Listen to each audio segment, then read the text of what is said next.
Hi ಮಕ್ಕಳೇ, ಇವಾಗ ಕೊಟ್ಟಿರೋ ಪ್ರಾಬ್ಲಮಲ್ಲಿ ದ ಸಮ್ ಆಫ್ ಫಸ್ಟ್ 21 ಟರ್ಮ್ಸ್ನ ಅರ್ಥಮೆಟಿಕ್ ಪ್ರೋಗ್ರೆಷನಲ್ಲಿರೋದನ್ನು ಕಂಡುಹಿಡಿಬೇಕು. ಸೊ ಕ್ವೆಶ್ಚನಲ್ಲಿ sum of n terms is equal to 5n minus n square ಅಂತ ಕೊಟ್ಟಿದ್ದಾರೆ. ಓಕೆ, ಸೊ n ಜಾಗದಲ್ಲಿ 1 ಅಂತ ಹಾಕಿ ಫಸ್ಟ್ ಟರ್ಮನ್ನು ಕಂಡುಹಿಡಿಬೇಕು. ಸೊ ಇಲ್ಲಿ 1 ಅಂತ ಹಾಕಿದಾಗ 5 1s are 5, 1 square minus 1, 5 minus 1 ನಮಗೆ 4 ಸಿಗುತ್ತೆ. ಈ 4 is nothing but the first term. Okay, N ಬಂದುಬಿಟ್ಟು 21 ಕ್ವೆಶ್ಚನಲ್ಲಿ ಕೊಟ್ಟಿದ್ದಾರೆ, ಎ ಬಂದುಬಿಟ್ಟು 4 ಇವಾಗ ನಾವು ಕಂಡುಹಿಡ್ದಿದ್ದು.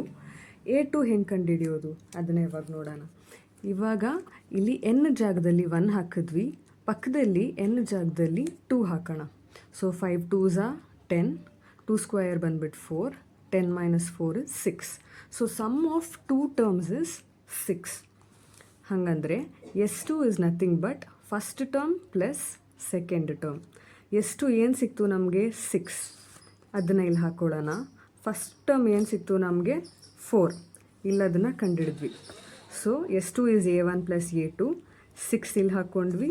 ಇಲ್ಲಿ A1 ಬಂದುಬಿಟ್ಟು 4 ಇದೆ, ಅದನ್ನು ಹಾಕ್ಕೊಂಡ್ವಿ, ಪ್ಲಸ್ A2. ಓಕೆ, ಈ 4 ಲೆಫ್ಟ್ ಹ್ಯಾಂಡ್ ಸೈಡ್ ಹೋದಾಗ -4 ಆಗುತ್ತೆ. So 6 minus 4 equal to A2. ಹಾಗಂದರೆ A2 equal to 2. Second term ಕೂಡ ಸಿಕ್ತು. ಇವಾಗ ನಾವು ಕಾಮನ್ ಡಿಫರೆನ್ಸ್ ಕಂಡುಹಿಡಿಬೇಕು. ಕಾಮನ್ ಡಿಫರೆನ್ಸ್ ಹೆಂಗೆ ಕಂಡುಹಿಡಿಯೋದು?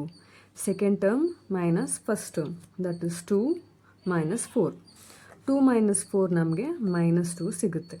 ಇವಾಗ ನಮಗೆ n, A1, A2 ಮತ್ತು D ಸಿಕ್ಕಿದೆ. ಸೊ ಇವಾಗ ನಾವು 21st ಟರ್ಮ್ನ ಕಂಡುಹಿಡಿಬೇಕು. nth ಟರ್ಮ್ ಕಂಡುಹಿಡಿಯೋಕ್ಕೆ ಫಾರ್ಮುಲಾ ಏನು? A plus n minus 1D. ಈಗ n ಬಂದುಬಿಟ್ಟು ನಮಗೆ 21, ಯಾಕಂದರೆ ನಾವು 21st ಟರ್ಮ್ನ ಕಂಡುಹಿಡಿತಿದ್ದೀವಿ. ಓಕೆ, 20 ಮೈನಸ್ 1 ಬಂದುಬಿಟ್ಟು 20. ಇಲ್ಲಿ D ಜಾಗದಲ್ಲಿ -2 ಹಾಕ್ತೀವಿ, ಯಾಕಂದರೆ that is r common difference. So 40 plus 20 minus 1 20 into -2. 20 into -2 ಎಷ್ಟಾಗುತ್ತೆ? -40. So 4 plus into minus minus 40. 4 minus 40 ನಮಗೆ 36 ಸಿಗುತ್ತೆ. ಇಲ್ಲಿ ಮೈನಸ್ ಸೈನ್ ಹಾಕಿದ್ದೀವಿ, ಯಾಕಂದರೆ the symbol of greater number is minus.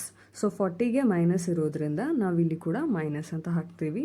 So 21st term is -36. ಇವಾಗ sum of n terms formula ಹಾಕಬೇಕು. Sn equal to n by 2 in brackets 2a plus n minus 1 into D. ಈಗ n ಜಾಗದಲ್ಲಿ 21, a ಜಾಗದಲ್ಲಿ 4, again n ಜಾಗದಲ್ಲಿ 21, D ಜಾಗದಲ್ಲಿ -2. Next ಇದನ್ನು simplify ಮಾಡ್ಕೊಂಡು ಹೋಗೋಣ. ಸೊ ಸಿಂಪ್ಲಿಫೈ ಮಾಡಿದಾಗ 2 4s are 8, 21 ಮೈನಸ್ 1 20 ಆಗುತ್ತೆ, -2 ಹಾಗೆ ಹಾಕ್ಕೊಳ್ಳೋಣ. ನೆಕ್ಸ್ಟ್ ಸ್ಟೆಪ್ಪಲ್ಲಿ plus into minus minus 20 into 2 40. Okay, next ಸ್ಟೆಪ್ಪಲ್ಲಿ 8 ಮೈನಸ್ 40 -32, ಯಾಕಂದರೆ ಇಲ್ಲಿ ಬಿಗರ್ ನಂಬರ್ಗೆ ಮೈನಸ್ ಸಿಂಬಲ್ ಇದೆ. ಸೊ ಆ ಸಿಂಬಲ್ನ ಇಲ್ಲಿ ಹಾಕ್ಕೊತೀವಿ. 2 1s are 2 16s are 32. So 21 into 16 ನಮಗೆ 336 ಸಿಗುತ್ತೆ.